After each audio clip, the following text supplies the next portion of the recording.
Entonces vamos a empezar a grabar y a compartir pantalla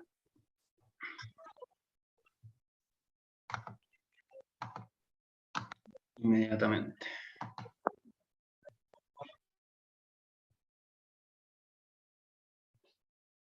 Ya.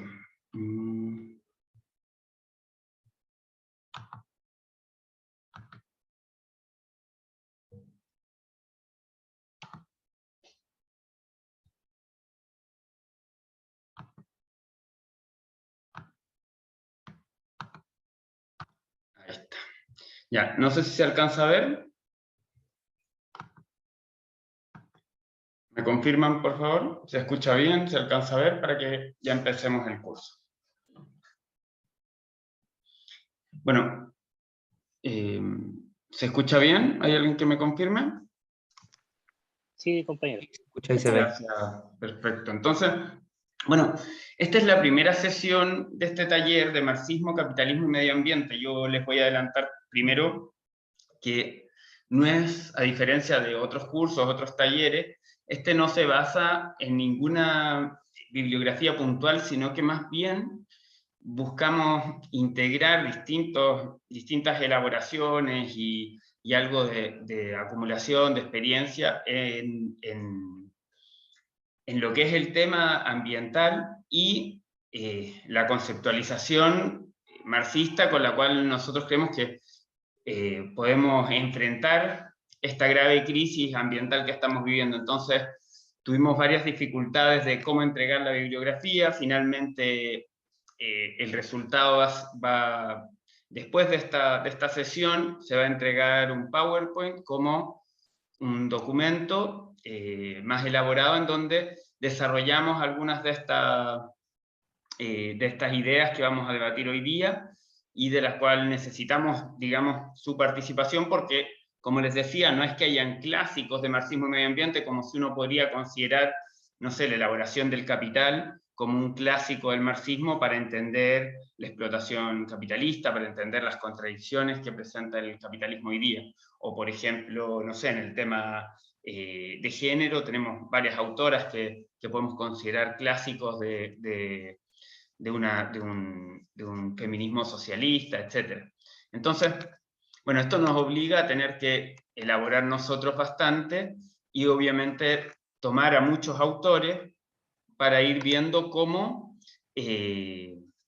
desarrollar, digamos, una respuesta coherente ante esta crisis ambiental desde el marxismo revolucionario. Es decir, tampoco es cualquier marxismo, sino que es el marxismo que nosotros apostamos a desarrollar, es decir, no una teoría simplemente académica, sino para la transformación revolucionaria de la sociedad, para conquistar una sociedad socialista. Entonces, es un curso en ese sentido bastante intencionado. Y esperamos que al mismo tiempo no es solamente hacer como una explicación de por qué socialismo, sino de por qué esta necesidad mutua del marxismo para enfrentar los problemas ambientales, pero también para enfrentar el conjunto de los problemas sociales. Entonces, bueno, dada la explicación, parto con esto. Primero, el objetivo de esta sesión, de este primer taller, es introducirnos al debate del problema ambiental y entender cuál es la relación más profunda que hay entre capitalismo y medio ambiente, y por qué la comprensión marxista del capitalismo nos puede ayudar a comprender cómo enfrentar la destrucción ambiental o cuál es su origen primero, y después vamos a entrar en algunas polémicas, algunos debates sobre el problema del capitalismo verde. También vamos a debatir un poco con las iniciativas ambientales parciales o individuales o la sensibilidad que empieza a aflorar en un cierto activismo ambiental. Y después vamos a hablar un poco de qué tipo de sociedad queremos construir. Es decir, cuál sería un poco el modelo de sociedad o la forma social por la que nosotros apostamos para enfrentar esta crisis ambiental. Entonces, esos son más o menos los temas que vamos a tratar en esta charla. Para partir, vamos a partir con una caracterización sobre cuál es el carácter de la crisis ambiental que estamos viviendo. Para eso tomamos algunos datos. Por ejemplo, porque creemos que no se puede tomar lo ambiental como por fuera de las relaciones sociales. Y lo primero tiene que ver con el coronavirus, que me pareció el dato más contingente porque estamos aún en pandemia, hay una crisis importante respecto a los contagios todavía, con Omicron, etcétera, pero ¿qué tiene que ver esto con el medio ambiente? Bueno, todo en el sentido de que, ahí entró otra persona, en el sentido de que hay un dato de que 850.000 virus desconocidos podrían causar pandemias si continuamos devastando los ecosistemas. Es decir, no podemos desconocer que el propio COVID es una zoonosis, es decir, una enfermedad de origen animal que se traspasa al ser humano producto de que nosotros venimos acelerando de alguna forma la devastación de los ecosistemas y la interacción con especies, con cada vez un mayor número de especies, digamos, que antes nuestra interacción era mucho más remota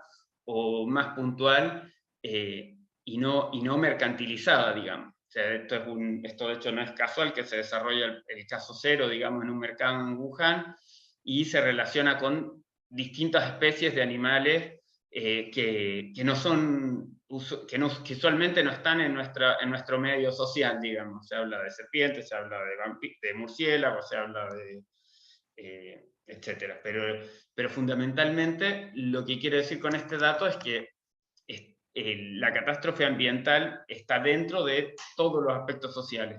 Después los otros dos que me parecían más importantes, el problema del cambio climático. Hace poco fue una charla de la vicepresidenta de la Comisión de Cambio Climático del panel intergubernamental, vino al Congreso Futuro que hacen acá y en su charla ya anunciaba que el planeta aumentó en 1.1 grados Celsius y que estamos en una escala enorme de avance del cambio climático. De hecho, el último informe de la COP planteaba que era irreversible prácticamente la situación que estamos alcanzando con el cambio climático. Vamos a tener una charla específica de cambio climático, así que no nos vamos a meter en profundidad en nada en esta charla, sino solamente los temas que les nombré, pero me parecía importante mostrar esto porque de repente tenemos la impresión de o subestimar la crisis ambiental y ver como puros problemas aislados, o también de que es algo que está más cercano, que es una crisis de carácter planetaria que en un sentido es muy difícil de revertir, vamos a debatir por qué, y en otro sentido es posible, y ahí vamos a entrar a la discusión de qué tipo de sociedad es por la que luchamos. Después, el otro aspecto que me pareció más relevante es la extinción masiva de especies.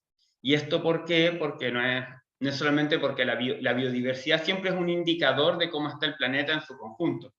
Entonces se habla de que estamos en la sexta gran extinción, después de la última extinción fue hace 65 millones de años, y marcó el fin de los dinosaurios, digamos. O sea, estamos hablando de algo de grandes proporciones históricas. Incluso se habla en algún sentido, tampoco nos vamos a meter en este debate, pero no puedo no nombrarlo, de que como era época geológica, pasamos ya del Holoceno a una época llamada Antropoceno, es decir, con el ser humano en el centro, y ya no el Holoceno, que era como todo al mismo tiempo, más o menos. Holo se referencia a la totalidad, entonces una época en donde todo está jugando al mismo tiempo, sino que estamos en una época en donde las transformaciones que hace el ser humano sobre el planeta, como era geológica, son lo que está marcando la pauta.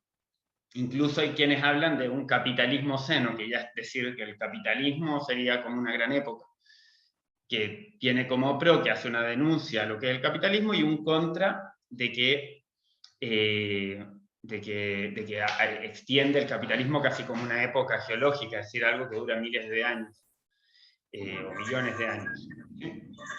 Ahí sigue entrando gente, les pido que vayan silenciando los micrófonos.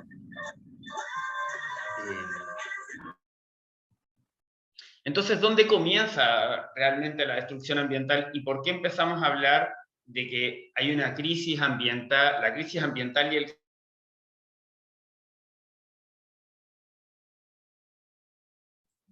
Se te muteó el micrófono. Perdón, fui yo. Sí, ahí me silenció el anfitrión. No le gustó la charla, parece.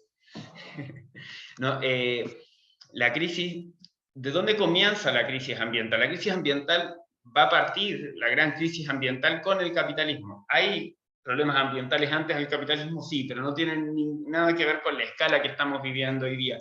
De hecho, en la imagen, es una imagen de la revolución industrial, y acá les muestro también un gráfico que muestra cómo las emisiones de dióxido de carbono se originan, digamos, con la revolución industrial.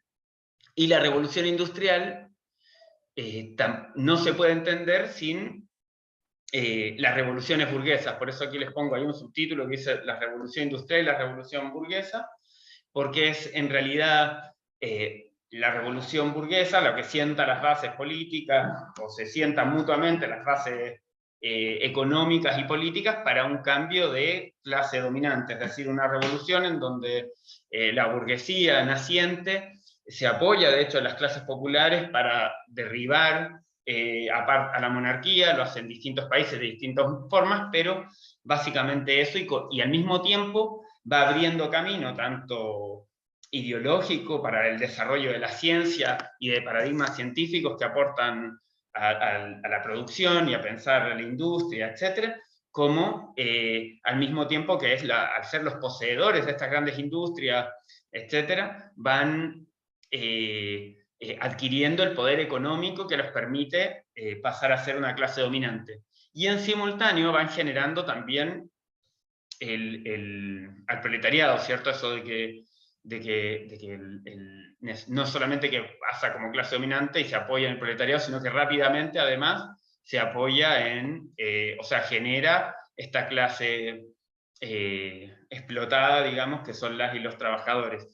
¿Y eso qué sentido tiene? Porque funda, digamos, los medios tecnológicos que hasta el día de hoy impactan el medio ambiente. Incluso, lo voy a explicar más adelante, pero el uso del carbón, que es la base de este aumento del CO2 y del gas y el petróleo, siguen siendo las bases de las principales fuentes energéticas hasta el día de hoy. Pese a que hay gente que después divide este periodo de las revoluciones industriales como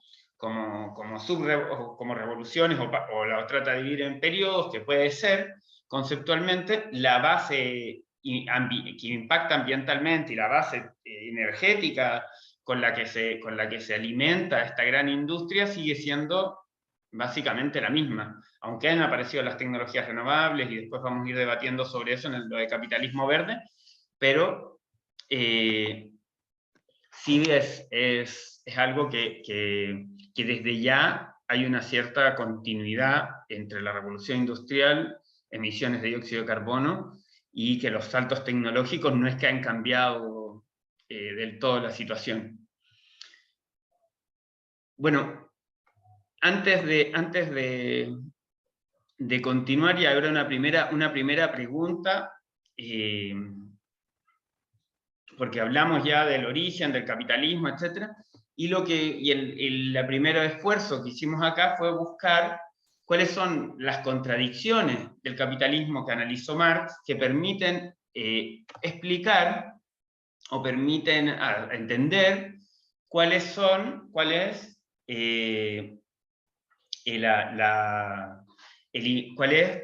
la relación entre capitalismo y destrucción ambiental. Entonces quería partir con esa pregunta para ustedes, para ver qué me dicen, qué es lo que ven. ¿Qué contradicción que analizó Marx nos permite comprender, o creen ustedes que es la más fundamental? Quizás vamos a encontrar aquí una distinta a la que pensé yo como autor del curso de esta primera sesión, pero es interesante que podamos responder esta primera pregunta. ¿Cuál es la que ustedes ven como central? A ver si coincidimos, porque hay varias posibles. Vamos a analizar, además que son varias las que vimos nosotros también. Entonces, les abro la palabra primero antes de continuar, para que me puedan dar su respuesta. ¿Qué contradicciones ven ustedes?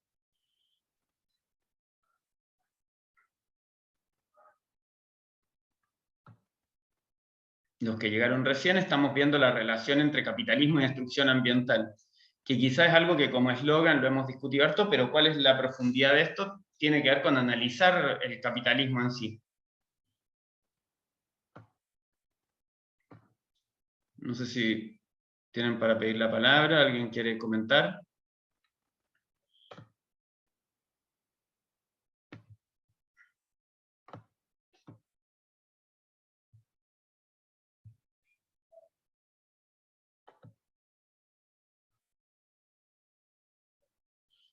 Digo, porque en la imagen anterior veíamos que este salto en el modo de producción aumentaba la destrucción ambiental.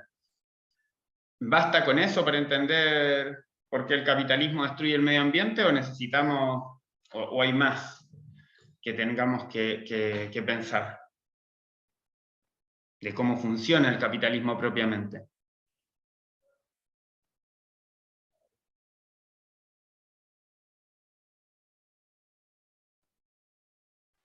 Bueno, vamos avanzando si nadie... Yo tengo ¿Sí? una idea, no sé, Dale, eh, Ignacio. como para participar, digo. Dale nomás. Yo me he enterado y he leído, no recuerdo exactamente dónde ahora, que Marx habla, y en reiteradas oportunidades, de que por un lado el capitalismo trae consigo productividad, grandes obras productivas, grande industria, grandes palacios, etcétera, pero a la misma vez destruye los motores o los medios con que se construyen aquellas cosas, y por un lado es el ser humano, ¿no? Por así decirlo, el trabajador, y por otra parte la naturaleza, ¿no? Entonces, por un lado genera grandes cosas, grandes acontecimientos, grandes materialidades, por decirlo de cierta manera, pero por otro lado destruye a la misma vez o explota, oprime las cosas que permiten que eso se cree, a la naturaleza y al trabajador. Es una buena aproximación, Ignacio. ¿De dónde eres, Ignacio? Para vamos conociendo también aquí en la virtualidad. Yo soy estudiante de la USACH y soy del Magíster de Historia. Bueno, Y bueno, eso. ya. Bien, Ignacio, bienvenido acá al curso. Entonces, efectivamente hay una relación, pero esta relación, así como hay una gran contradicción general que plantea Marx sobre el capitalismo, que efectivamente, como dijo Ignacio, el capitalismo sentó las bases técnicas para resolver gran cantidad de problemas sociales. O sea, si uno piensa en la época de la monarquía, el problema de la alimentación, las bases técnicas para lograr resolver todos esos temas no estaban resueltas, habían grandes hambrunas, no había desarrollo de parte de la tecnología médica, habían, qué sé yo, una serie de carencias que incluso estaban todavía metidas y subordinadas a lo que la Iglesia consideraba como aceptable o no aceptable. Es decir, el dominio de la naturaleza por el hombre, por llamarlo de alguna forma, con el surgimiento del capitalismo y de comprender las leyes de la naturaleza, fue en aumento. Efectivamente, hay una mayor comprensión de las relaciones naturales. Pero lo que nos tendríamos que preguntar, o lo que nos estamos preguntando, es por qué esa comprensión y ese desarrollo tecnológico se transforma en su contrario, es decir, por un lado es capaz de enriquecer a una clase dominante, digamos, a la burguesía, y por otro lado empobrece, digamos, y deja en la miseria a esa gran masa de trabajadores y sectores populares. Y cómo esto impacta además sobre el medio ambiente. Entonces, la primera contradicción tiene que ver con que la producción de toda esa riqueza, digamos, es social, es decir, está en manos del conjunto de la sociedad, fundamentalmente entre los trabajadores y los sectores populares, pero por otro lado, la apropiación de esa riqueza es solamente de una parte reducida, es decir, de los grandes empresarios y la burguesía. Entonces, esa contradicción entre quiénes son los que producen y quiénes se llevan el fruto de la producción, es lo primero, porque parte del resultado de la producción es también la destrucción del medio ambiente. Es decir, estas tecnologías que impactan ambientalmente, el impacto ambiental no se lo lleva, digamos, es también de distribución universal, y por lo tanto este pequeño sector que reducidamente se puede llevar las ganancias, no tiene ningún interés material, digamos, ni práctico, de por qué proteger o pensar en tecnologías que se preocupen del medio ambiente. Y que poníamos entonces esa primera contradicción, y un ejemplo, dice, por ejemplo, en el mundo se produce suficiente comida para alimentar hasta 10.000 millones de personas, cuando hay solo 7.500 millones, mientras 1 de cada 9 personas no tiene suficiente comida para llevar una vida activa y sana. Es decir, 1 de cada 9 personas no tiene una alimentación correcta, digamos, mientras los alimentos sobran casi para 3 millones y medio, 3.500 millones de personas. Es decir, hay una relación que vamos a ver ahí que hace la desigualdad en el capitalismo, y que el interés social de proteger el medio ambiente no sea el interés particular de quienes se llevan estas ganancias. Así parece medio abstracto planteo, obviamente de ahí a poco vamos a ir dándole valores más concretos. Otro aspecto con el que debatía Marx y Engels, criticando en la crítica al programa... bueno, primero, ¿se entiende bien esta contradicción antes de... a lo que se refiere esta contradicción? No sé, Ignacio, si queda más claro. Sí, por mi lado, sí. Entonces, esta primera contradicción es central, porque explica la desigualdad dentro del capitalismo, es decir, no solamente este salto a los medios técnicos, sino este problema fundamental de quienes se llevan las riquezas generadas por la sociedad. Y después un segundo punto que tiene que ver ya con la naturaleza propiamente, que está en un debate con el programa de Gotha, que dice, que hace un debate. Gotha dice en su programa para Alemania, dice que la fuente de toda riqueza es el trabajo humano. Y Marx y Engels, polemizando sobre ese punto programático, dice, no es el trabajo la fuente de toda riqueza, sino que es la naturaleza. Y que incluso el trabajo es una parte más de la naturaleza. Es decir, para Marx, la sociedad no es una cosa que está por encima de la naturaleza, o hay un binomio entre naturaleza y sociedad, sino que la naturaleza engloba también esta particularidad que distingue a los seres humanos que nos organizamos en sociedad. Entonces dice que eso es una parte simplemente de la naturaleza. Entonces aquí está la cita completa, igual una parte me salté para poder ponerla en el Power. Dice, el trabajo no es la fuente de toda riqueza, la naturaleza es la fuente de los valores de uso, que son los que verdaderamente integran la riqueza material. Ni más ni menos que el trabajo, que no es más que la manifestación de una fuerza natural, de la fuerza del trabajo del hombre.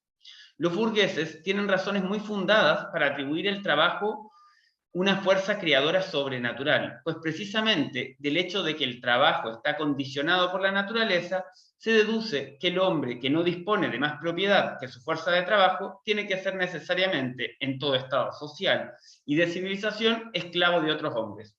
Es decir, lo que está diciendo Marx es que el que no se apropia de forma privada en última instancia de la naturaleza está condenado a ser esclavo, ya que la naturaleza es la fuente de toda riqueza. Es decir, para ser dueño de los medios, nosotros hablamos de la propiedad de los medios de producción, como la industria, no sé, distintos medios de producción, me está entrando gente, tienen que ser al mismo tiempo dueños de la naturaleza. Chile es un ejemplo muy claro de eso, cuando decimos, bueno, se privatizó hasta el agua, es porque era una forma de enriquecerse muy segura. Ser dueño de ecosistemas, de medios naturales, es la forma más básica y fundamental de asegurar, en base después a la explotación, obtener riquezas. Entonces, por eso la burguesía muchas veces le da como un sentido por fuera de las relaciones naturales al trabajo, pero en realidad no es más que la forma natural que tiene el ser humano de relacionarse dentro de la naturaleza. Bueno, no sé si se entiende demasiado en esa cita lo que estamos diciendo, pero lo que es fundamental es entender de que Marx tenía una visión del hombre como parte de la naturaleza y no por fuera de esta ni por encima de esta, a diferencia de la burguesía y la iglesia, que la iglesia, bueno, dejó de ser preponderante para elegir a los reyes, pero siguió siendo preponderante en otros aspectos. Por ejemplo, en el problema de la creación, y que toda creación natural estaba a disposición y estaba hecha al servicio del hombre. Bueno, contra eso también está discutiendo Marx en un sentido en este punto de la crítica del programa de Gotha, es decir, la naturaleza no está al servicio del hombre, sino que el hombre simplemente es una parte de esta. Después, no sé si entiendo bien hasta ahí, ¿se entiende bien? Si quieren interrumpirme, preguntar algo, consultar. Comentar también.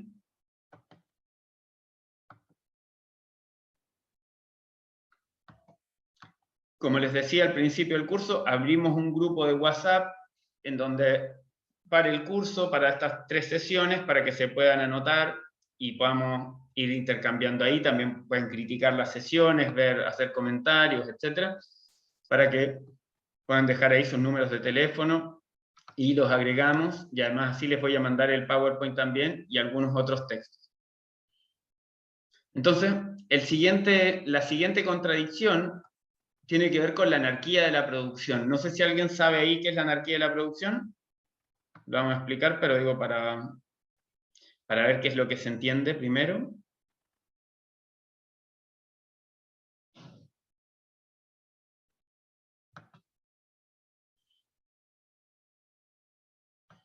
Ahí en el chat está en todo caso para unirse al grupo de WhatsApp. Bueno, la anarquía de la producción es el carácter no planificado de la economía de mercado. Es decir, hoy día un empresario decide producir cualquier cosa en función de si va a tener ganancias, no en función de si su producto es socialmente necesario, es decir, si realmente lo que yo estoy produciendo es lo que la sociedad necesita, sino que si de eso que estoy produciendo voy a obtener ganancias de vuelta. Esa cosa tan básica, digamos, es una ley fundamental del capitalismo y que impide, ¿y por qué anarquía? Porque impide cualquier forma de organización común sobre la cual producir. Por ejemplo, creo que tengo ejemplos acá, pero voy a dar otro ejemplo más relacionado con la pandemia. El año 2018 estaba desarrollándose una vacuna para los coronavirus previo a la pandemia, y se le decidió cortar los fondos porque la crisis económica ya no hacía tan rentable especular con una pandemia de coronavirus hacia adelante. Bueno, si se fijan ahí, la decisión con la cual se decide no seguir investigando esa vacuna para el COVID, para los coronavirus, el año 2018, producto de la crisis económica, es una decisión netamente, como dice propiamente, económica. Es decir, no es una inversión rentable, pum, se corta, pero no hay una evaluación de si eso era necesario, y entrando más gente, si eso era realmente necesario para la sociedad. Pero incluso se puede ver en cosas más pequeñas, por ejemplo, los productos orgánicos. Hoy día hay un mercado de productos orgánicos, hay mucho conocimiento sobre cómo producir sin utilizar pesticidas, etcétera, o reduciendo mucho su uso. Pero en vez de eso generalizarse y transformarse en un bien para todos, es un pequeño mercado reducido de los productos orgánicos más caros para un público selecto, en donde es negocio generar productos orgánicos, y para la masa seguimos consumiendo productos con pesticidas. lo que implica, y transgénicos, etcétera, lo que implica que aumentan las alergias alimentarias, lo que implica una serie de problemas que quizás no, problemas de cáncer, etcétera, que quizás no nos damos cuenta tan directamente porque nos matan medio lento, pero son cosas graves que no se generalizan como conocimientos por esta anarquía de la producción. Incluso dentro de la anarquía de la producción hay una versión más aberrante, digamos, que utilizan los grandes capitalistas, porque no es que no se pongan de acuerdo para nada, sino que se ponen de acuerdo pero en función de los negocios, de aumentar sus ganancias, que es la obsolescencia programada. No sé si alguien sabe lo que es la obsolescencia programada o quiere comentar, antes de que lo explique.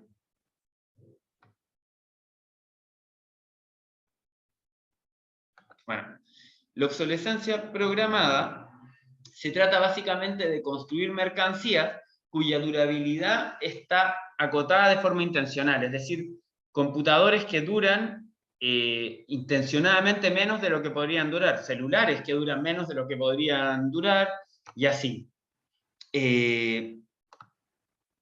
Esa forma de enfrentar el problema ambiental en general se discute poco, se discute siempre cómo producimos más cobre en Chile, por decir algo, cómo se extrae más litio en el caso de los salares, pero se discute muy poco cuál es el resultado de esa producción y por qué lo que se produce no satisface la necesidad de mejor forma. Es decir, por qué el computador no está hecho para poder durar muchas más generaciones y más tiempo. Y esto es intencionadamente así. O sea, el propio capitalismo, uno puede ir hacia atrás, y los primeros autos era casi que te duraba una generación completa, incluso se heredaba padre a hijo el auto. Bueno, hoy día al revés, una familia pasa una cierta cantidad de tiempo y busca comprar el auto nuevamente, y así, sobre todo en los países que tienen esa capacidad de consumo, los sectores sociales más acomodados que tienen esa capacidad de consumo. Entonces, la obsolescencia programada es un ejemplo extremo de cómo la anarquía de la producción, es decir, la producción no anárquicamente para las necesidades sociales y organizadamente para obtener sus propias ganancias como capitalistas.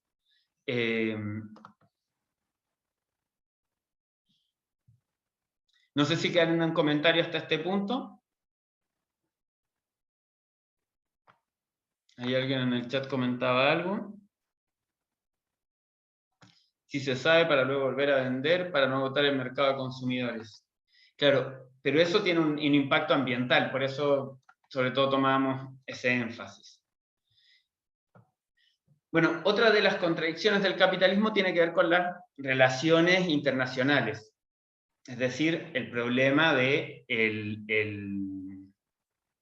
saqueo de los países imperialistas. Yo lo quise resumir esto para no alargar demasiado en un meme que dice: cuando tú visitas Canadá y aparece un paisaje natural, y después aparece cuando Canadá te visita, y por el rol que juega en la minería, ¿cierto? Y la destrucción de los glaciares. Esta era parte de una campaña que se hizo contra Pascual Lama, y el debate de la defensa de los glaciares. No sé si alguien podría interpretar esto, ¿qué entienden por esta relación? Porque esto es muy importante, porque muchas veces se dice Chile tiene que ser como Noruega, y hablan de para enfrentar los temas ambientales, o como Islandia, o vamos a alcanzar a los países más desarrollados de la OCDE, etc. No sé cómo, si se entiende este aspecto, ¿sí? Yo interpreto como una empresa canadiense que extrae recursos en Chile, por ejemplo. Pero en Canadá no se extraen los recursos al mismo nivel como se extraen en Chile. En Chile se extraen y son llevados a Canadá. Entonces, los ecosistemas de Canadá no tienen el nivel de degradación que los ecosistemas en Chile, porque no hay el mismo nivel de extracción. Y es porque justamente Canadá se lleva los recursos de Chile, entonces no necesita extraer recursos donde están ellos, o no con tanta intensidad al menos. Claro, si lo vemos de un aspecto, los países imperialistas lo que hacen es invierten capitales en lugares donde nosotros sí lo vemos tradicionalmente, mano de obra barata, pero también en términos ambientales, donde hay condiciones ambientales que hagan más favorable el saqueo y la destrucción ambiental. Si decíamos que la naturaleza es la fuente de toda riqueza, ellos necesitan que las leyes que puedan proteger la naturaleza, etcétera, estén degradadas, digamos, o sean burlables, para poder desarrollar el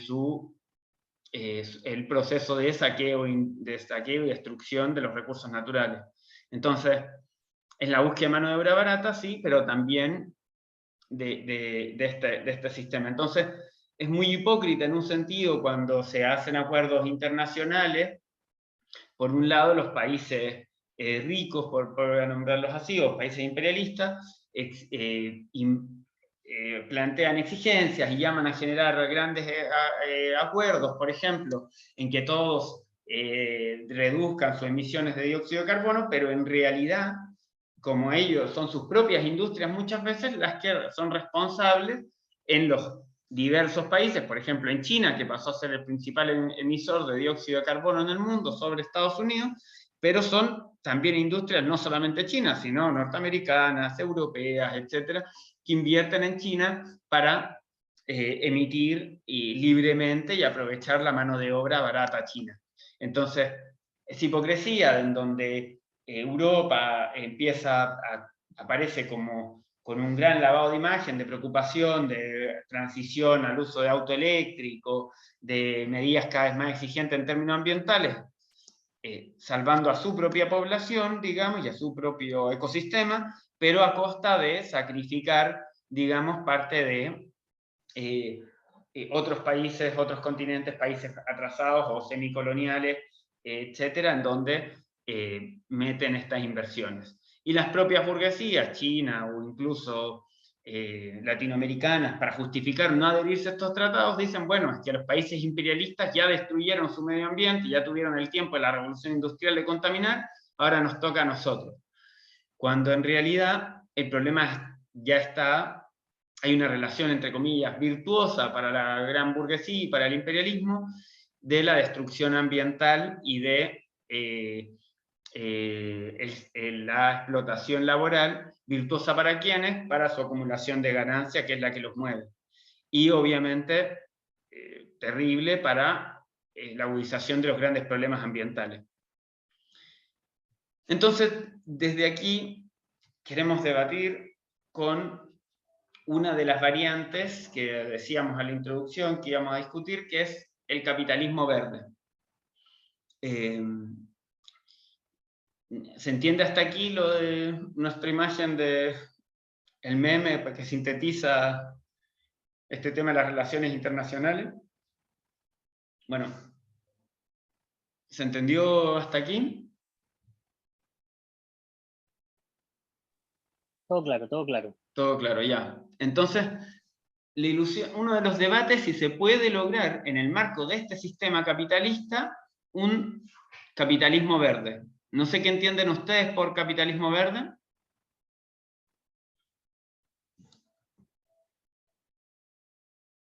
Bueno, un sistema en donde el capitalismo en sí mismo, gracias a su propio desarrollo de la industria, de la tecnología, etcétera, pueda resolver este problema de la destrucción ambiental. Entonces, una de las propuestas quizás más auspiciosas que parten de Estados Unidos, aprovechando la crisis económica del 2018, fue el Green New Deal. De hecho, una fundación, Heinrich Böll, una fundación alemana, planteaba que había que hacer un Green New Deal mundial. ¿Qué es el Green New Deal? Green significa verde, New Deal es una nueva idea, y esta nueva idea hace referencia a lo que era el New Deal, que era una gran inversión del Estado, digamos, en el desarrollo económico. Esta inversión del Estado, ¿qué sentido tendría? ¿Por qué New? Porque sería nuevo, digamos. Ya hace referencia no voy a hacer mucha historiografía, pero a otro momento, periodo de la historia, donde Estados Unidos hizo una gran inversión para enfrentar la crisis que estaba viviendo. Entonces ahora, ante la crisis del 2018, proponen una nueva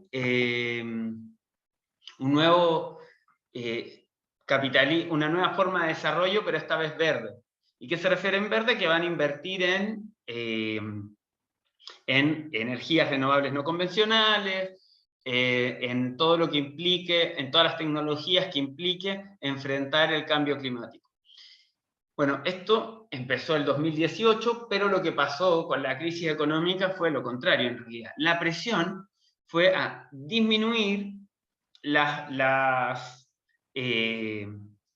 los requisitos ambientales para poner por prioridad nuevamente las ganancias. Y si miramos lo que pasa con, por ejemplo, el consumo global de carbón, que después lo vamos a ver con lo del cambio climático y todo, que es una de las cosas como la forma más inicial de consumo de fuente de energía de la revolución industrial, ha aumentado de manera histórica, actualmente, digamos. Entonces, esta idea de invertir en energías renovables no convencionales, en realidad, efectivamente hay un avance en el desarrollo de estas tecnologías, pero está simplemente puesto como de una forma accesoria, o suman más desarrollo de energía, y al mismo tiempo que siguen creciendo también las formas contaminantes. Es decir, conviven las tecnologías verdes con las tecnologías contaminantes. No terminan de reemplazar una a la otra, sino por el contrario, esto sigue desarrollándose con mayor contaminación. E inclusive, lo más crítico, y aquí podemos dar un ejemplo actual, es que muchas de los recursos para desarrollar estas tecnologías verdes, por ejemplo, como el litio, por ejemplo, como el cobre, un auto eléctrico requiere más o menos 6 veces más cobre que un auto normal. Todas las redes de carga de combustible, de energía eléctrica para esos autos también va a significar un aumento enorme de la necesidad de este tipo de recursos. Bueno, todo eso impacta en el saqueo de recursos naturales. ¿De dónde? Según lo que estábamos viendo. ¿De qué tipo de países? O sea, ¿quién va a pagar el costo ambiental de la transición energética? ¿Sí? De los países del tercer mundo. De los países del llamado tercer mundo, ¿cierto? Los países atrasados o dependientes, digamos, y esto va a ser para la transición energética en Europa. Entonces, África, por ejemplo, el tema del níquel, en Chile el tema del litio, que sabemos ya todo el debate que se abrió con Boric, o sea, claro, con la licitación del litio, etcétera, etcétera. Pero también hay otra versión del capitalismo verde, porque esto del Green New Deal es algo que pega bastante en Europa, en Estados Unidos, pero en los países atrasados aparece otro tipo de versión de esta idea de capitalismo verde, que tiene más que ver con, por ejemplo, lo que en algún grado promovía el gobierno de Boric, por ejemplo. Perdón. Y aquí les tengo una pregunta. ¿Es posible alcanzar un desarrollo industrial en Chile? Porque, ¿qué tiene que ver con esto de países atrasados? El argumento que se da es decir, bueno, necesitamos dejar de exportar puras materias primas, sino que tenemos que generar productos de mayor valor agregado. ¿Cuál es el argumento detrás de esto? Que podemos discutir la falacia que hay. Es que si yo produzco un producto de mayor valor agregado, no necesito extraer tanto, por ejemplo, si exportáramos baterías de litio en vez de solamente la salmuera o el litio en su forma bruta, podríamos efectivamente explotar muchísimo menos el salar, porque estaríamos recibiendo mucho más recursos al generar industrialización, etc. Bueno, ¿cuál es la falacia que hay detrás de esta afirmación que estoy diciendo, o el engaño? No sé si alguien me lo puede explicar. ¿O está bien esa lógica?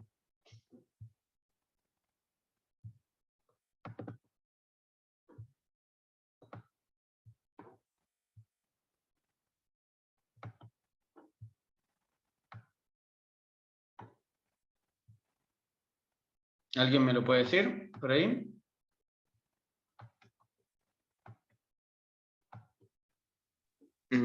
Yo creo que, o se me ocurre que puede haber dos cosas. Una es que hay intereses detrás de ese litio en bruto, que viene justamente de esos países desarrollados, que quieren ese litio en bruto, porque es más barato que comprar la pila. La batería también quizás les serviría para la producción que quieren hacer, pero sería más cara.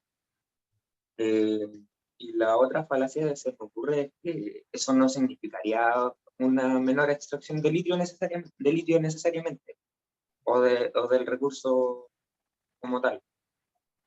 No sé si a eso ibas. Claro, exactamente, Mauricio. Se refiere a que a las dos cosas son exactamente eso. Chile jamás va a tener condiciones más favorables de mano de obra para producir litio o sea, en pilas de litio que China, mientras la mano de obra barata china sea tanto más económica y tenga la concentración industrial que tiene. Y dos, efectivamente, por tener un producto final, en ningún caso el capitalismo, como veíamos con lo de la anarquía de la producción y el afán de ganancia, no se conforma con producir unas pocas pilas. Si por algún motivo se lograra generar la infraestructura, en ningún caso se va a resumir en producir menos. Por el contrario, de hecho, va a producir aún más. Y lo va a hacer incluso en peores condiciones ambientales si es que las condiciones políticas y sociales se lo permiten. De hecho, Chile exporta varios productos que los hace de forma, entre comillas, terminada o con valor agregado, por ejemplo, como los salmones, que hace poco salió un informe en que nos ponía luz roja con la producción de salmones a Chile por el tema de el uso de la cantidad enorme de antibióticos y la forma de producción que es aberrante, y eso implicó ningún tipo de desarrollo ni para el nivel de mano de obra, digamos, para las condiciones laborales, y mucho menos en las condiciones ambientales en que se producen los salmones. Entonces yo sé que me voy a otro tema, pero sí va a mostrar que efectivamente el problema del desarrollo industrial de una empresa chilena del litio, como lo que propone Boric, o hablar de desarrollo tecnológico, que en ningún caso uno está en contra de que se desarrolle tecnología, sino que en sí mismo no resuelven el problema medioambiental. Entonces ahí más o menos respondiendo a ambas preguntas, y también debatiendo un poquito con lo que es el capitalismo verde. No sé qué otra, si alguien tiene otros, aquí no quise desarrollar muchas diapositivas porque opino que igual, más o menos, ustedes quizás han escuchado otras ideas de cómo enverdecer el capitalismo, o qué otras debates les han tocado presenciar sobre el problema de de qué es el capitalismo verde. No sé si alguien tiene algún ejemplo para que lo podamos debatir, porque de las contradicciones que vimos al principio, en realidad, con esas que queremos debatir sobre el problema del capitalismo verde.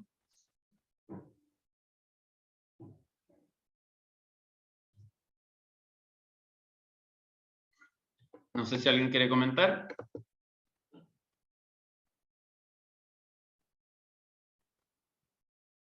Bueno, si no, avanzamos.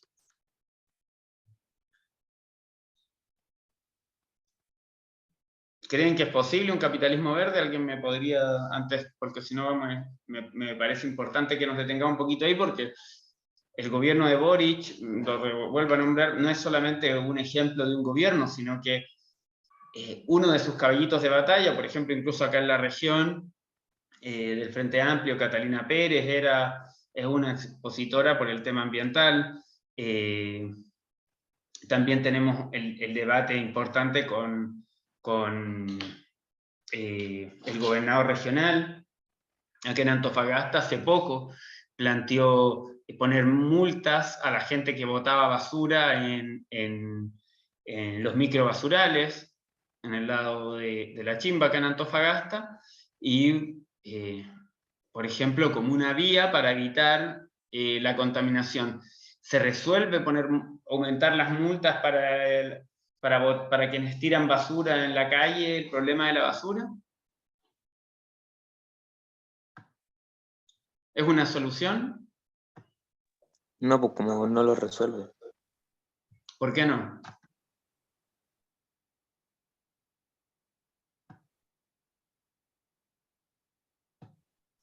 ¿Por qué no, Mauricio?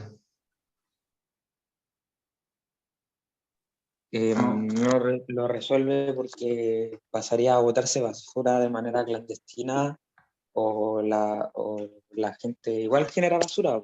O sea, no lo resuelve a menos que se estipule algún otro lado para botar basura que sea legal.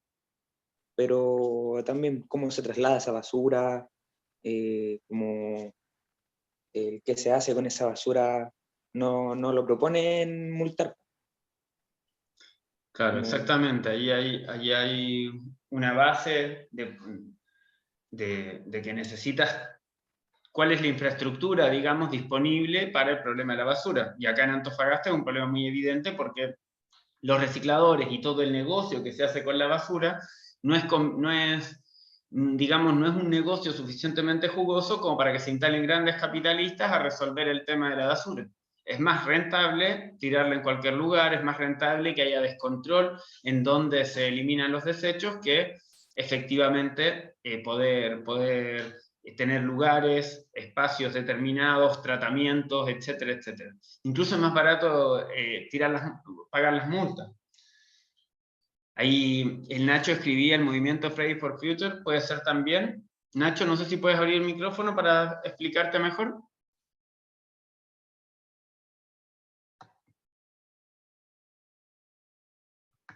¿Está por ahí?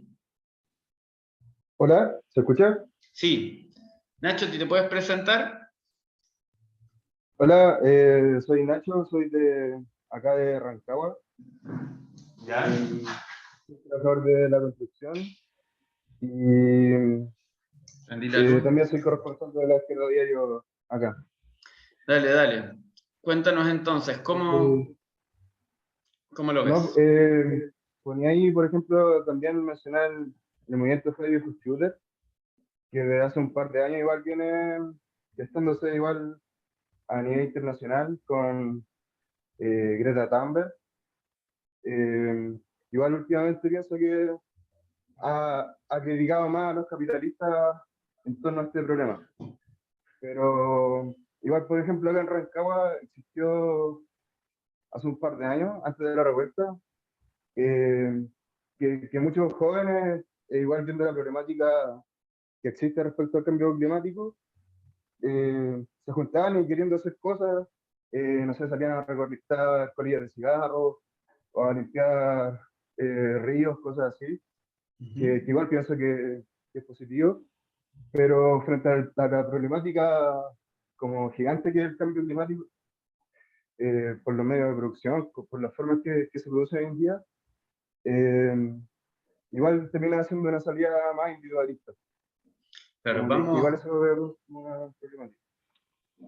Mira, cuando nosotros hablamos, justo ese es el tema que viene, como que te nos adelantaste un pasito, pero está bien porque ya estamos avanzando, pero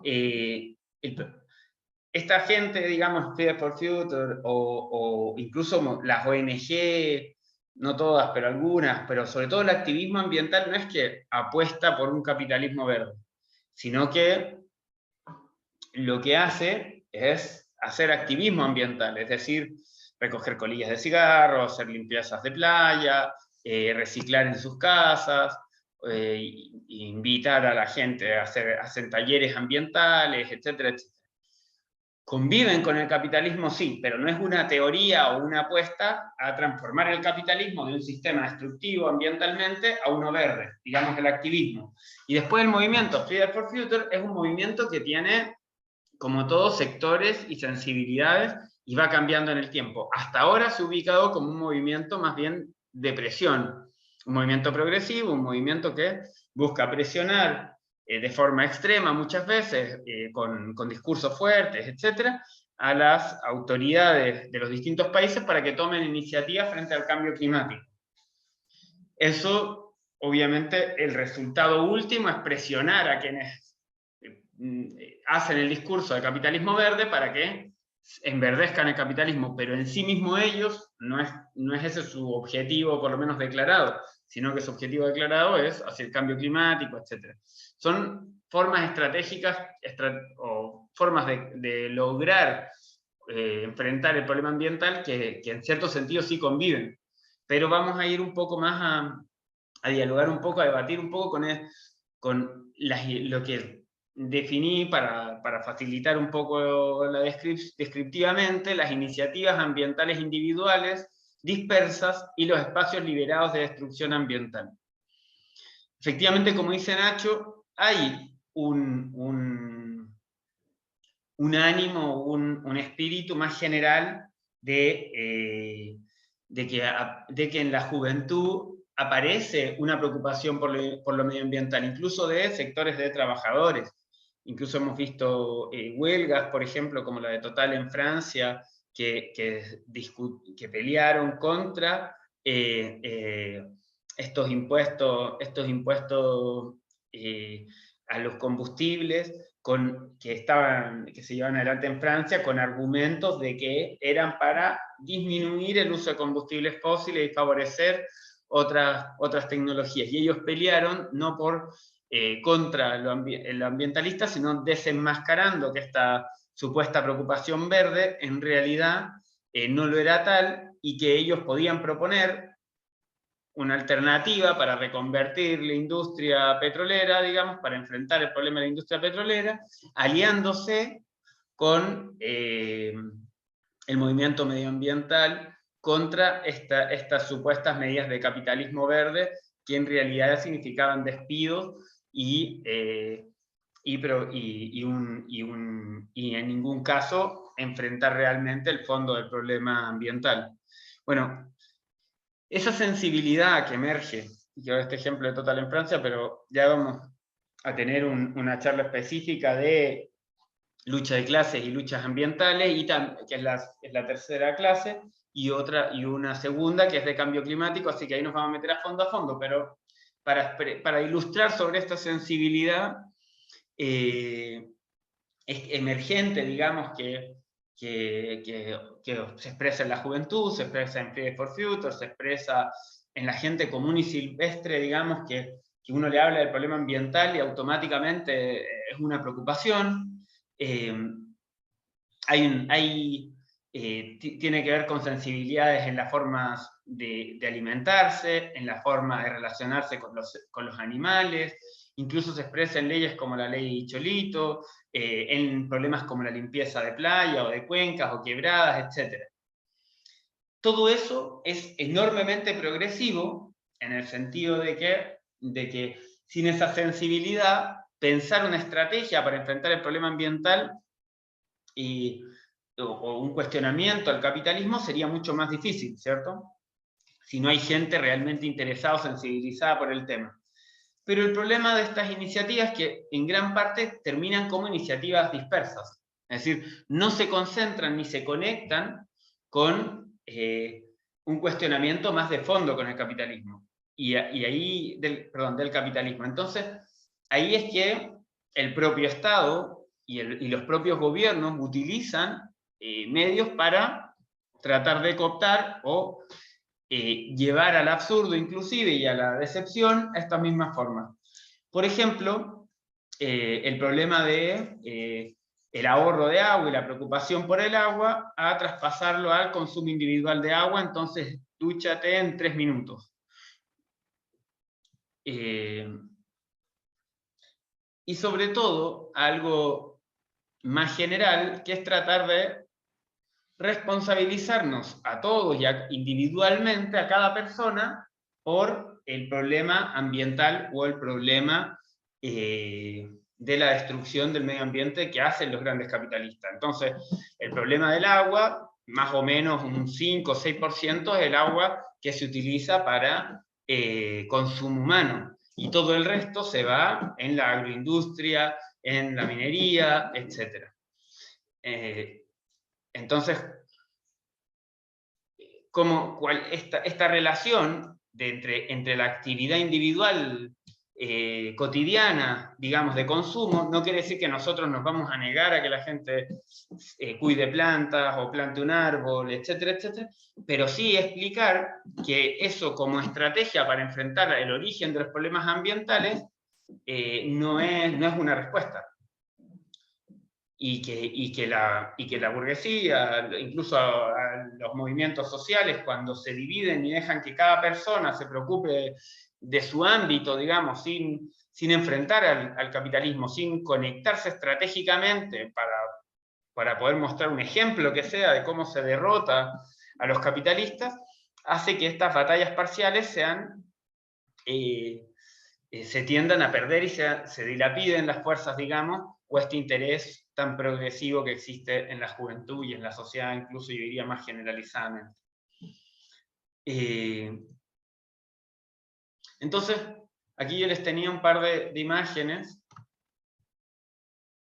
Por ejemplo, esto dice, ¿quién es el responsable de la contaminación del agua? Los restos animales, vegetales, minerales, sustancias gaseosas contaminantes del agua, pero los principales responsables de esta contaminación somos los seres humanos. Esto salió de una clase sobre problemas medioambientales que está en internet.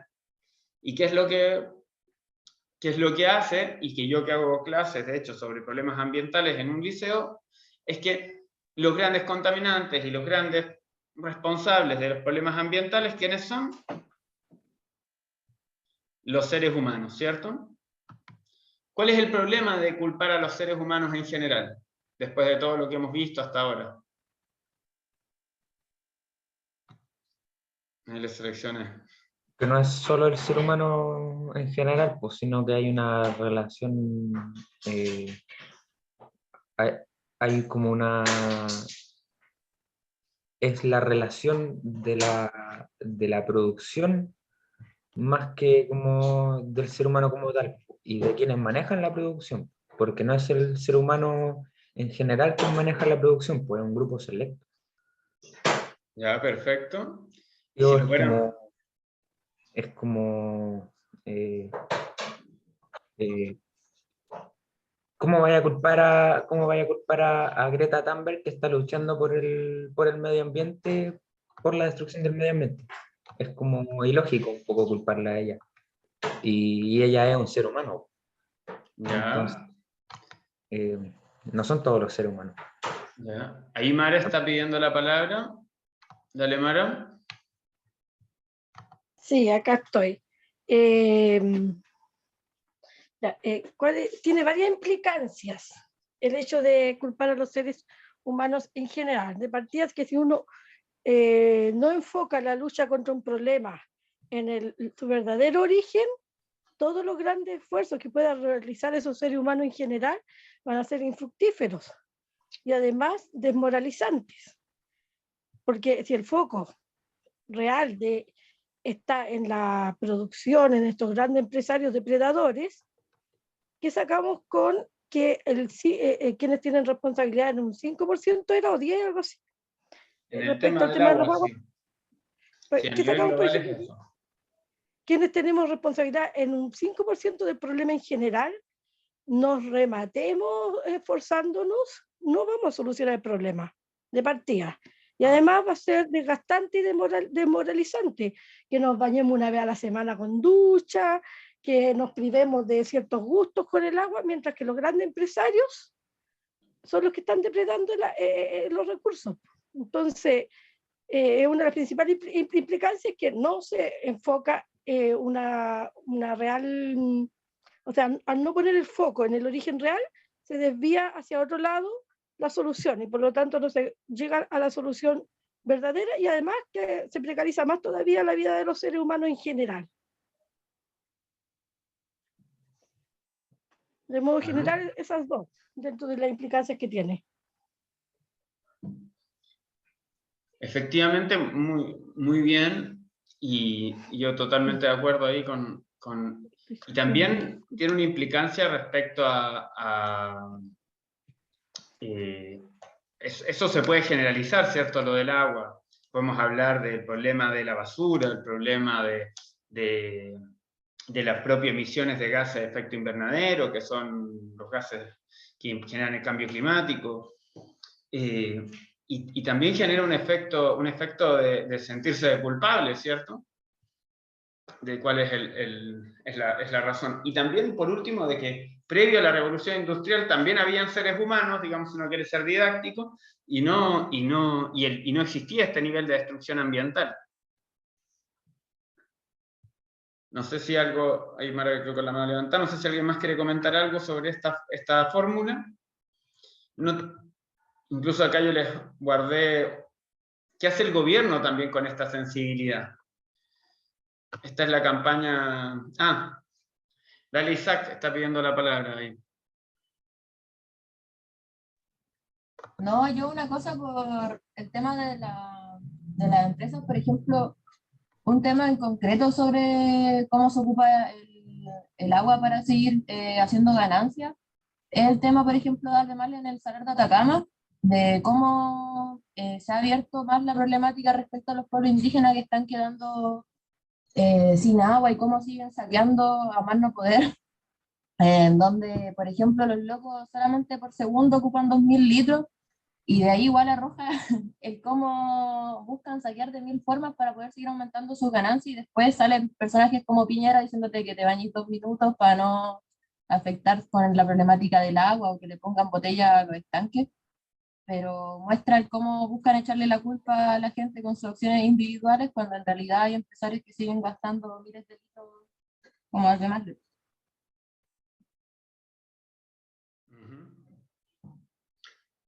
No, efectivamente, hay un tema ahí con las comunidades, tiene que ver con lo que hablábamos también antes respecto a las relaciones internacionales, de cómo el saqueo, además del agua, no es solamente un problema nacional, sino que hay un saqueo transnacional de los recursos naturales, minerales como el litio, y también del agua. De hecho, seguramente habría que hacer un cálculo, pero es varias veces. En la región, para la producción minera, es más o menos el 76%, se consume más o menos el 76% del agua.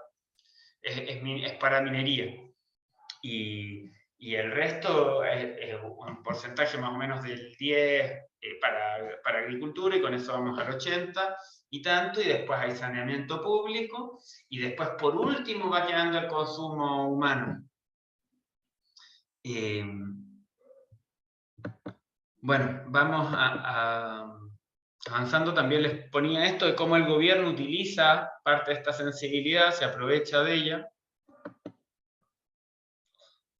Y vamos a pasar a la última parte.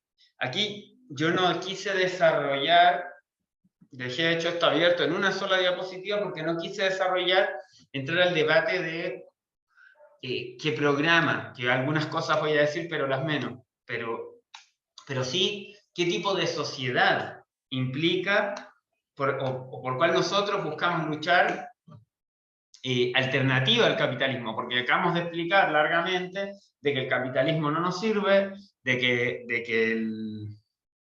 el capitalismo verde tampoco es una utopía, o algo, una utopía incluso reaccionaria en un sentido, porque se transforma todo en los mercados, en negocio nuevamente, y no se puede generalizar para terminar con la destrucción ambiental. Inclusive no quiere decir que el capitalismo no pueda resolver ninguna cosa parcial, sí puede, pero estructuralmente no puede dar una salida, ¿sí? Por ejemplo, hay cosas parciales que el capitalismo resuelve en Europa, por ejemplo, el problema de la contaminación, pero a eso lo traspasa al saqueo de los recursos naturales en Chile, por decir algo, o en Latinoamérica.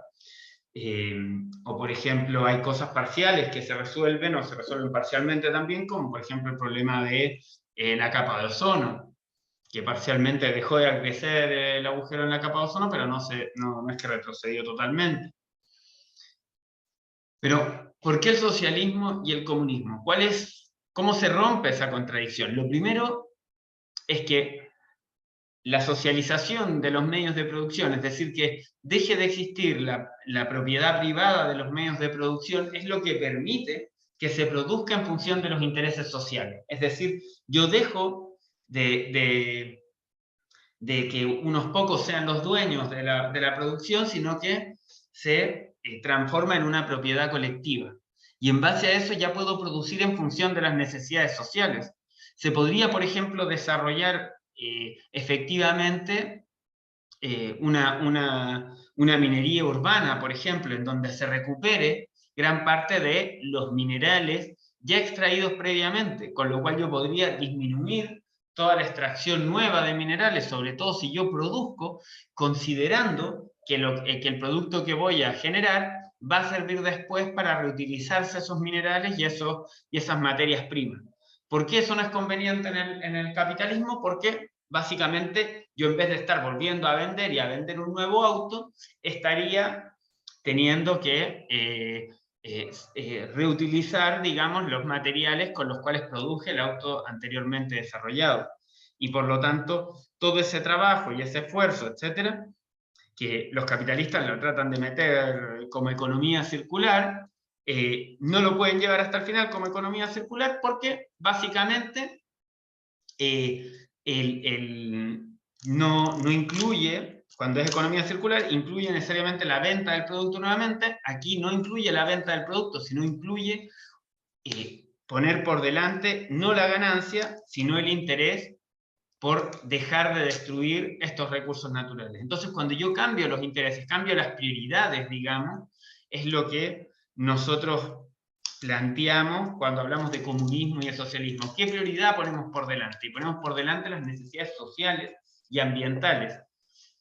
Y ahí parece como una dicotomía, pero en realidad cuando decimos sociales y ambientales simplemente estamos hablando que son las necesidades de la naturaleza, incluyendo las necesidades de la sociedad.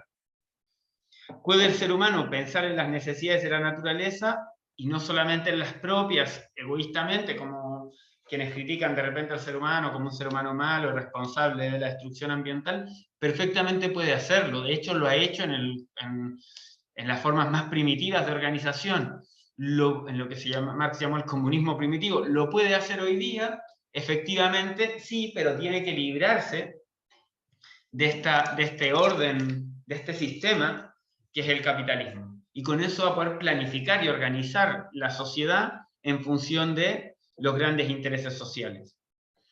¿Cómo lograr esto? Para eso se requiere una sociedad libre de clases sociales, libre de opresión, libre de explotación, donde las irracionalidades que pone por delante el capital de tener a millones de personas sin alimentación, como ponía el ejemplo antes, produciendo excesos de alimentos, más o menos se desecha el 17% de los alimentos que se producen globalmente, mientras 1 de cada 9 personas pasa hambre. Bueno, romper con esa irracionalidad es lo que permite una sociedad socialista y comunista. Es decir, todo lo que hablábamos, de repente se propagandiza como, no sé, Venezuela es socialismo, o Cuba es socialismo, o incluso hay gente que dice hasta China o Corea del Norte es socialismo, no tienen nada que ver con el socialismo, ¿sí? Tampoco aquellos que simplemente ponen por delante, hablan de socialismo como una sociedad en donde el Estado juega un rol más preponderante. Eso no es socialismo. ¿Por qué se genera esa intencionada confusión? Porque cuando sí hubo unas revoluciones, como la Revolución Rusa, etc., sí, como respuesta ante los problemas que respondía la revolución, es decir, ante la injusticia que vivían los trabajadores, etcétera, etcétera, los propios capitalistas decían, ok, que el Estado me haga de mediador, un mediador burgués, digamos, de los empresarios, para que no hayan tantas huelgas, para que no hayan tantos reclamos, para frenar determinadas demandas. Entonces, esa forma del Estado no es una forma pura, sino que es el Estado burgués mediando y evitando que determinadas demandas de los trabajadores, los sectores populares, se transformen en un cuestionamiento más profundo, sí, efectivamente, al capitalismo. ¿Por qué vuelvo a ese punto? Porque, por ejemplo, nosotros que estamos en convención constituyente, muchas veces se acusa de estas medidas, no sé, son muy extremas, muy radicales, casi que quieren destruir la sociedad. por ejemplo, pero en realidad todo eso, inclusive lo que está dentro de la Convención Constituyente, está tutelado por los grandes empresarios. Esto está bajo su observación y preocupación de que en ningún caso vaya a tocar sus grandes negocios, y en caso de tocarlo, chocar con eso. Por ejemplo, se votó como primera enmienda una enmienda que decía se derogan las concesiones en territorio indígena. No sé si lo ven, las concesiones mineras. Automáticamente la burguesía salta a decir, bueno, pero ¿cómo se van a derogar? ¿Cuál es el mecanismo? ¿Cuál es la forma? Poner todos los limitantes. Por llevar esa consigna no es que termina con el capitalismo, pero al tocar parcialmente las ganancias de un sector o de forma relativamente importante, automáticamente salta la burguesía a decir eso no se puede. Bueno, para que pensemos un poco qué es la convención y qué es esa confusión también que se hace de repente en que la burguesía, cada vez que hay un mayor rol del Estado o que hay una cierta concesión a los trabajadores de sectores populares, dice, socialismo, comunismo, eso no. Bueno, eso no es socialismo ni comunismo, ¿sí? El comunismo y el socialismo es mucho más allá de que eso y tiene que ver con terminar con la propiedad privada de los medios de producción y lograr realmente liberar, no solamente de forma nacional, sino internacional, de estas contradicciones que hablábamos al principio de la apropiación privada de las riquezas mientras socialmente es que se producen, ¿sí? De todas formas, hoy día es difícil en el imaginario un poco, después de las derrotas que han habido en Chile, las dictaduras, la caída del muro, todo eso, es difícil imaginarse una sociedad socialista y por lo tanto sí hay que pensar un programa y cómo se construye un camino para mostrar la necesidad de avanzar más profundamente contra el capitalismo y desde los problemas ambientales y también sociales, uniendo lo ambiental y lo social. Desde ahí que nosotros, por ejemplo, cuando hicimos mucha campaña por la nacionalización de los recursos naturales bajo control de los trabajadores y las comunidades, es decir, no simplemente que el Estado lo administre, volviendo al problema del Estado, que me parece muy importante, aunque no lo desarrollo en este curso, pero sí me parece bastante ilustrativo, sino para que lo administren las comunidades y los trabajadores.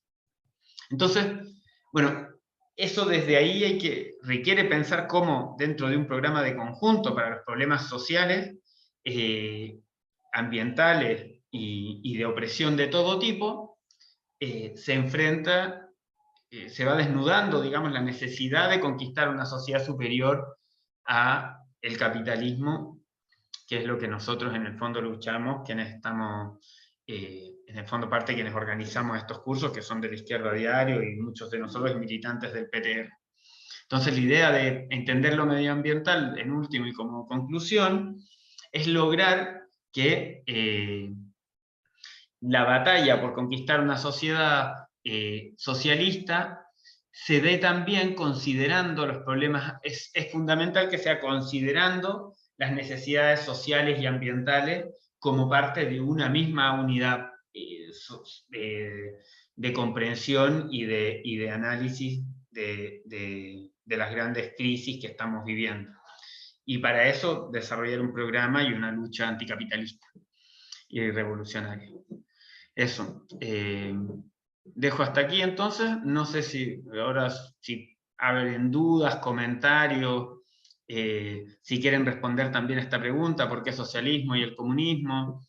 Que no son lo mismo, dicho sea de paso, pero no da el tiempo para meternos en todos los aspectos. Pero sí los dejo invitados también a la siguiente clase. No sé si Mauricio puedes volver a mandar el link del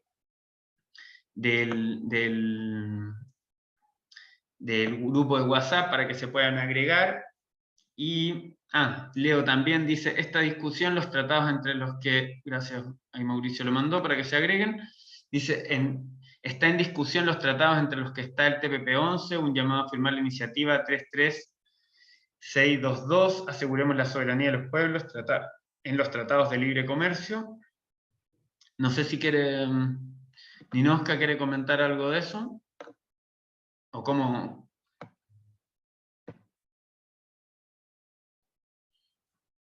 Ahí Jacqueline dice muy bueno y claro, muchas gracias.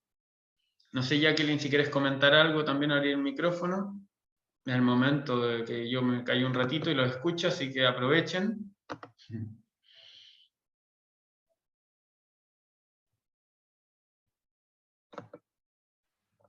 Me cuesta mucho con el celular hacer eso, por eso no hablé.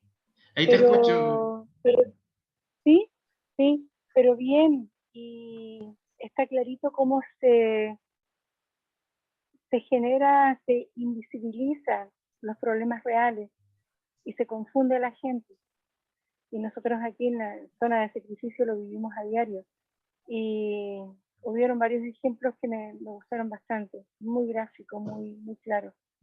Así que bien, pero eso de cómo se invisibiliza y se engaña, está clarito también.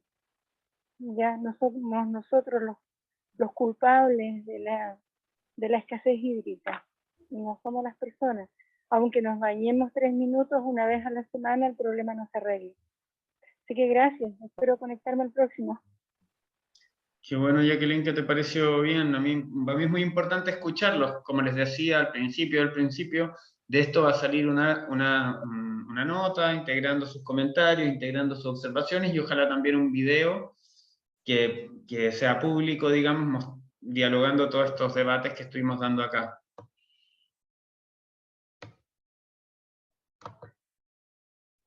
Buenas, Domingo.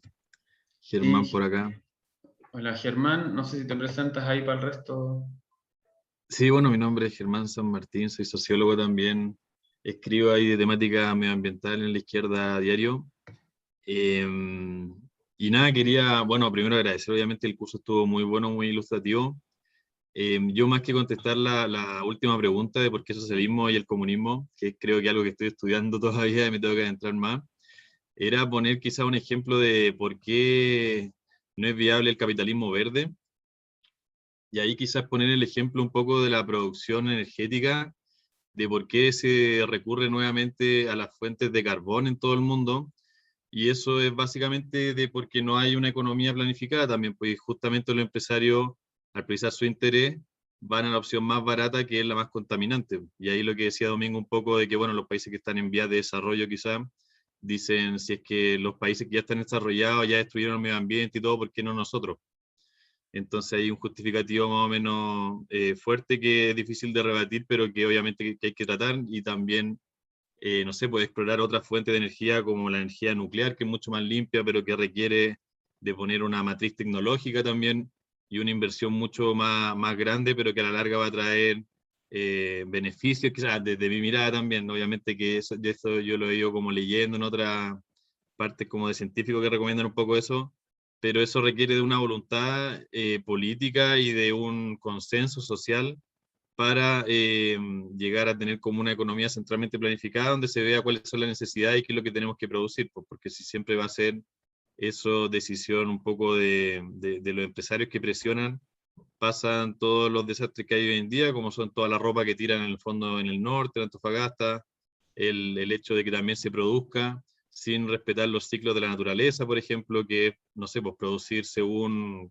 una cuota de agua y que no se estrese en el fondo los recursos hídricos hasta llegar a secar los ríos, y todo eso al final es lo que redunda de que por qué tiene que haber un consenso y también una organización de las comunidades para poder llegar a producir de manera también sustentable, y se puede producir mejor, yo creo. No es que, obviamente que hay también teoría del decrecimiento y todo, pero se puede producir mejor si es que la gente realmente se coordina y si es que se respeta también los ciclos naturales. Así que eso yo quería comentar, Domingo.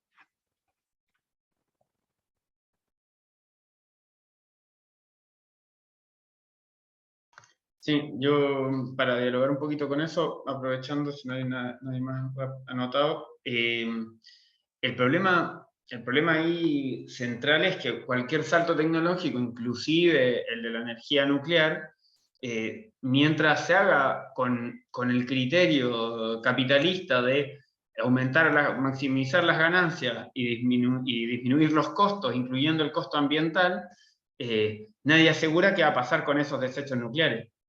Entonces, el gran problema de la energía nuclear y de cualquier forma productiva que no vaya que no sea planificada en función de los intereses sociales y ambientales, es que su impacto está en función de ese ahorro de costos, de esa maximización de ganancias, y por lo tanto, por muchas promesas que hagan de que van a tener cuidado con los desechos, etcétera, etcétera, tarde o temprano va a generar algún tipo de accidente, porque disminuyen las mantenciones, porque ponen en riesgo la salud de las personas con tal de aumentar las ganancias. Por ejemplo, para volver al ejemplo de los salmones, todas las jaulas de salmones superan como en 3 o 4 veces, o hasta 6 veces, la cantidad de salmones que tienen permitido tener adentro, y por eso contaminan tanto, por dar un ejemplo, o tienen tantos escapes. Imagínate cómo sería una empresa, una planta nuclear en manos de los capitalistas que mantienen su afán de ganancia por sobre todo. Entonces, el problema de los saltos tecnológicos en base a manteniendo los criterios del capital son soluciones siempre parciales y que pueden traer costos más grandes que los beneficios a la larga. Bueno, por eso el problema de la revolución es una cuestión clave. No hay economía planificada mientras haya anarquía de la producción. No sé si alguien más quiere comentar. Ahí Ada puso muy buena información. Muchísimas gracias. No sé si quieres comentar algo, si está por ahí.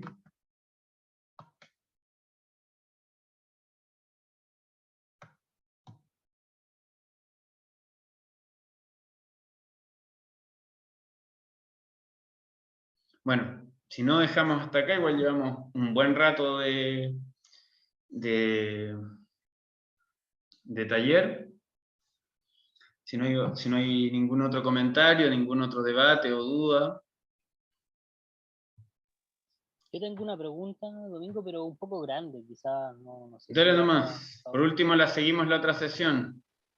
Es que, mira, yo en general también te agradezco, la presentación estuvo muy buena, pero me quedo con una gran duda que la tengo hace bastante tiempo y que he intentado resolverla, pero al resolverla solo también es una forma bastante utópica de pensar. Entonces, ¿Quién está hablando? Que no quería saber.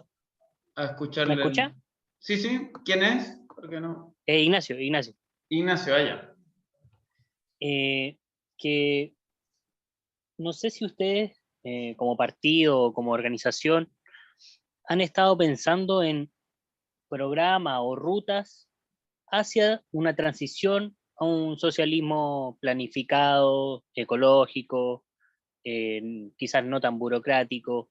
No sé si han pensado eso, si lo están teorizando, si lo están llevando a la práctica, y algunas rutas que nosotros podamos llevar adelante, o mecanismos, formas, no sé, por eso te digo, es algo súper amplio, pero que me gustaría que quizá en algún momento lo tocáramos. Es buena, de cómo llevar adelante la lucha por el socialismo, ¿es la pregunta? Claro, pero por un socialismo verde, Claro. porque para no... Sí. Pasa, no sé, déjame hacerte un comentario antes, que también lo pensé mientras estábamos llevando a cabo la presentación, que creo que las lógicas desarrollistas tradicionales de los socialismos van en la misma lógica destructora de la naturaleza que el capitalismo. Entonces, creo que esto es una manera de pensar propia mía, no quiero meter a nadie en esto, pero pienso que quizá hay que romper con esa tradición desarrollista para ir hacia una nueva forma de pensar el socialismo, ¿no? Eso era lo que quería decir. Sí, no, mira, es un debate en el cual yo no me quise meter, pero hay un debate importante con gente que plantea que el socialismo en realidad debe ser ecosocialismo para dar este énfasis en los problemas ambientales, que es un debate abierto que puede ser, pero lo primero que hay que decir es que todos esos modelos de los llamados socialismos reales, donde el Estado jugaba un rol mayor y ponían en el centro el problema de la producción, como el desarrollo efectivamente de la industrialización del país, etcétera, etcétera, no eran efectivamente socialismo, y no porque lo afirme yo como para tratar de salvar moralmente lo que es el socialismo, sino por lo menos no es el socialismo que definió Marx originalmente, en el sentido de que el socialismo es, y lo que se conquistó incluso inicialmente con la Revolución Rusa, era un socialismo en donde, no un socialismo, sino una sociedad en donde la lucha por el socialismo estaba dada por la democracia de las y los trabajadores. Es decir, primero cosa, no era un sistema en función autoritario.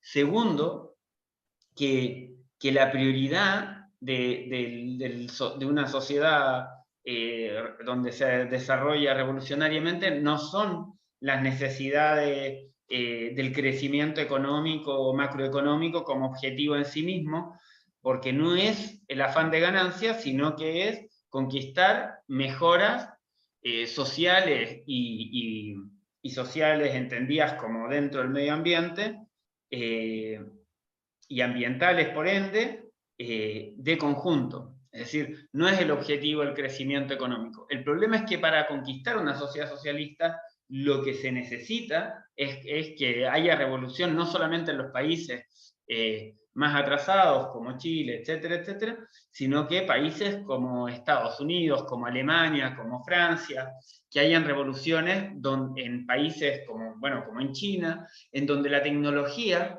se pueda orquestar y organizar en función no solo de producir bienes, mercancías, sino que estos bienes y mercancías satisfagan necesidades tanto sociales como ambientales.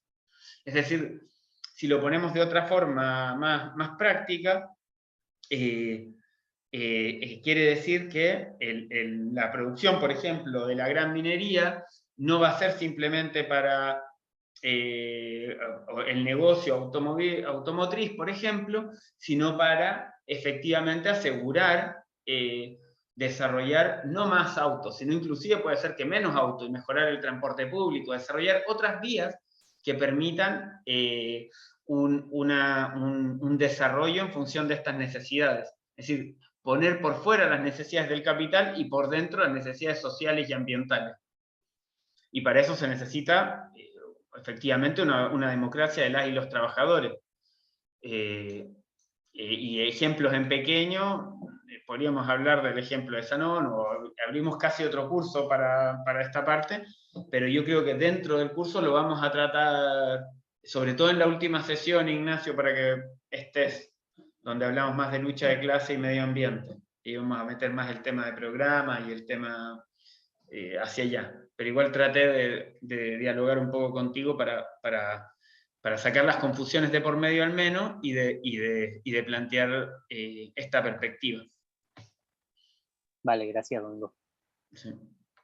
De hecho, por ejemplo, en el caso del litio, no se necesitaría destruir todo el salar para resolver, incluso se podría, con menores ganancias de las que hay hoy día, resolver grandes problemas sociales, porque se saca de la ecuación, digamos, las ganancias de los grandes empresarios. Si se nacionaliza el litio, pero bajo control de los trabajadores y las comunidades, es decir, no para que sea el gobierno quien decida qué hacer con esas ganancias, con ese recurso ambiental, sino que sean los trabajadores y las comunidades. Eso. Contra también las versiones de formas burocráticas de sociedad como por ejemplo lo que fue el estalinismo, etcétera, que es otro debate. Aquí lo último, para que vayamos terminando, Ninosca escribe, escucho cortado, explicaré por aquí, el TPP-11 es un tratado que aumenta la riqueza de los más que tienen y seguirá con el extractivismo y degradación de los ecosistemas, vulnera los derechos humanos. Bueno, efectivamente hay que rechazar el TPP-11, es un aspecto clave. Después la iniciativa y promoción a la iniciativa popular lo puso acá en el chat, la 33622, yo no lo he leído, dice aseguremos la soberanía de los pueblos y los tratados de libre comercio. Yo también los invito a firmar la iniciativa por la libertad de las y los presos políticos, aprovechando que estamos en esta. Y obviamente estoy plenamente de acuerdo con que hay que rechazar el TPP-11 totalmente, porque es parte de, digamos, la forma en que los países imperialistas, sobre todo, se siguen repartiendo el saqueo de los recursos naturales, evitando y obstaculizando las luchas que se puedan dar por recuperarlos, incluso bajo control de los trabajadores, como decíamos antes. Eso, no sé si alguien más quiere decir algo, si no, cerramos.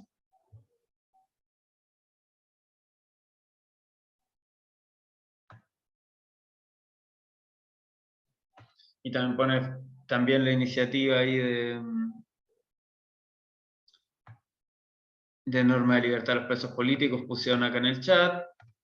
Los invito a todos que puedan firmar. Y bueno, estamos entonces hasta aquí. Me despido. Si quieren mandar comentarios, también va a estar el grupo de WhatsApp para que comenten lo que les parezca, para ir mejorando los próximos talleres también. Eso. Gracias a todos.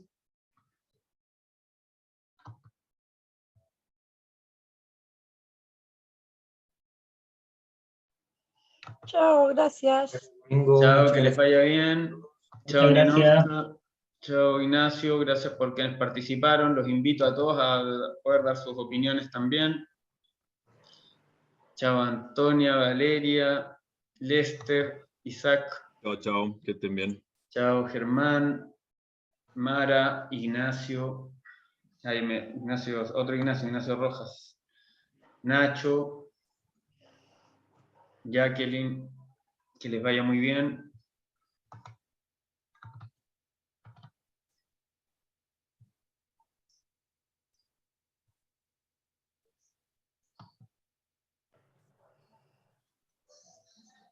Bueno, finalizo entonces.